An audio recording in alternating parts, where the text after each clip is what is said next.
কড়াইতে তেল গরম করে সামান্য লবণ দিয়ে আলুগুলোকে ভেজে নেব।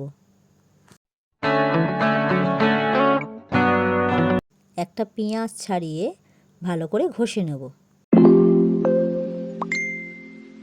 আলুগুলো লাল লাল ভাজা হয়ে গেলে তার মধ্যে ঘষা পেঁয়াজটা দিয়ে দেব।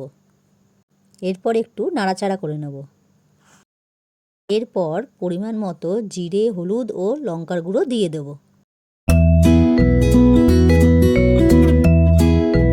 এরপর কিছুটা ছাড়ানো কড়াইশুঁটি দিয়ে দেব। এবার জল দিয়ে দেব। এবার ভালো করে নাড়াচাড়া করে নেব। এরপর একটা টমেটো কেটে দিয়ে দেবো, সামান্য মিষ্টি দিয়ে দেবো। ঢাকা দিয়ে কষতে দেবো। তারপর ঢাকনাটা খুলে একটু নাড়াচাড়া করে নেব। এরপর পরিমাণ মতো আদা রসুনের পেস্ট দিয়ে দেবো। গ্যাসের ফ্লেমটাকে আস্তে দিয়ে ঢাকা দিয়ে কষিয়ে নেব। ঢাকনাটা খুলে সামান্য নাড়াচাড়া করে পরিমাণ মতন জল দিয়ে দেবো আলুটা সেদ্ধ হওয়ার জন্য।